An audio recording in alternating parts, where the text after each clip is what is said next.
আসসালামু আলাইকুম। সবাই কেমন আছেন? আশা করছি সবাই ভালো আছেন।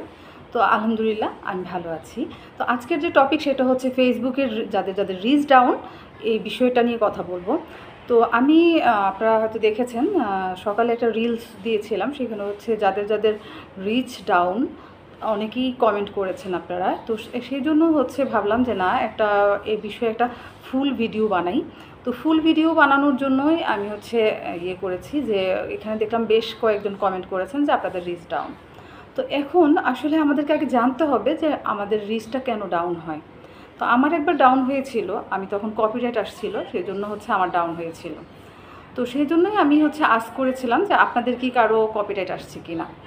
তো ফেসবুকের হচ্ছে কয়েকটা কারণে রিচ ডাউন হতে পারে, সেই কারণগুলো আগে আমাদেরকে জানতে হবে। সেই কারণগুলো জানলে আমরা সমাধানও করতে পারবো, সমাধানটা খুঁজে পাবো।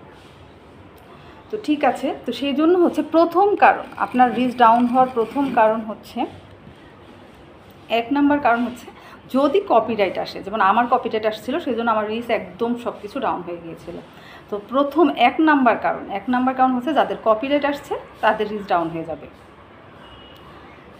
তারপর হচ্ছে দুই নাম্বারটা তাহলে কি হতে পারে? দুই নাম্বারটা হচ্ছে যত গুড় তত মিষ্টি। আপনি ফেসবুকে যত সময় দিবেন, যত অ্যাক্টিভ থাকবেন, আপনার ভিডিও এবং পোস্ট তত হচ্ছে ভিউ হবে, আপনার রিচ এঙ্গেজমেন্ট ততই বেড়ে যাবে। তো এখন কথা হচ্ছে আপনি কি সময় কম দিচ্ছেন? আগে যে পরিমাণ অ্যাক্টিভ থাকতেন বা যে পরিমাণ পোস্ট ভিডিও করতেন, আপনি এখন হয়তো তার থেকে কম দিচ্ছেন। রেগুলার কি ঠিকভাবে পোস্ট ভিডিও করতে পারছেন কি না? তো সেগুলো খেয়াল রাখতে হবে আমাদেরকে। এবং সেই জন্য যদি আপনার আগে থেকে কম সময় দেন, কম পোস্ট করেন, কম ভিডিও দেন, তাহলে কিন্তু রিচ ডাউন হবে। এটা হচ্ছে 2 নাম্বার কারণ। 3 নাম্বার হচ্ছে আপনাকে হচ্ছে অন্যের ভিডিও দেখতে হবে। অন্যের ভিডিও দেখে সেখানে ভালো ভালো কমেন্টস করতে হবে। আপনি কি কোনো রকমের যদি এলোমেলো কমেন্টস করেন, বাজে কমেন্টস করেন, তাহলে কিন্তু আপনার রিচ ডাউন হয়ে যাবে। আপনার অনেক রকমের ঝামেলা আসতে পারে, ইস্যু আসতে পারে। তো এই বিষয়গুলো খেয়াল রাখতে হবে। এই বিষয়গুলো খেয়াল রাখলে আশা করি যে আর ঝামেলা হওয়ার কথা না। রিচ ডাউন থেকে আপনারা রিচটা কীভাবে বাড়াবেন সেটার বলবো। তো সেটার কয়েকটা টেকনিক আছে। যদি কপিরাইট আসে সেই ভিডিওগুলো আপনারা ডিলিট করে দিবেন। ডিলিট করে দিয়ে নিজেদের ওন ফেস করে লাইভ করবেন। প্রতিনিয়ত হচ্ছে রেগুলার 1-2টা লাইভ করবেন। আর তাহলে আর এছাড়া যদি আপনাদের নিজস্ব ফেস দিয়ে আপনারা পোস্ট ভিডিও করেন, নিজেদের ভয়েস দিয়ে, তাহলে আশা করি আপনাদের কপিরাইট প্রবলেমটা ঠিক হয়ে যাবে এবং আস্তে আস্তে ধীরে ধীরে রিচ ডাউনের প্রবলেমটা ঠিক হয়ে যাবে।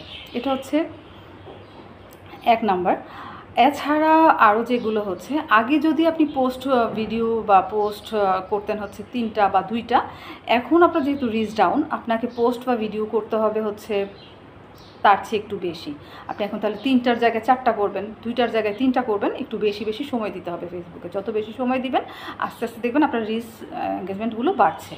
আর আপনার ভিডিওতে ভিউজ যদি না আসে, সেই ক্ষেত্রে আপনাকে অন্যের ভিডিও বেশি বেশি দেখতে হবে। অন্যের ভিডিও যত দেখবেন, সুন্দর সুন্দর কমেন্টস করবেন, একসময় দেখবেন আপনার ফলোয়ারও বেড়ে গেছে, আপনার রিচ এঙ্গেজমেন্টও বেড়ে গেছে, আপনার ভিডিওর ভিউজও বেড়ে গেছে। ঠিক আছে? তাহলে অটোমেটিক হচ্ছে একসময় আপনার কী হবে, সব কিছুই যখন বেড়ে যাবে, তখন দেখবেন যে আপনার অটোমেটিকই হচ্ছে আপনার সব রিচ এঙ্গেজমেন্টগুলো আবার সব কিছু গ্রিন হয়ে গেছে, আবার সব কিছু বেড়ে গেছে। তো ঠিক আছে, আজকের ভিডিওটা এ পর্যন্তই, আর বেশি বাড়াচ্ছি না। তো সবাই ভালো থাকবেন। আসসালামু আলাইকুম, আল্লাহ হাফেজ।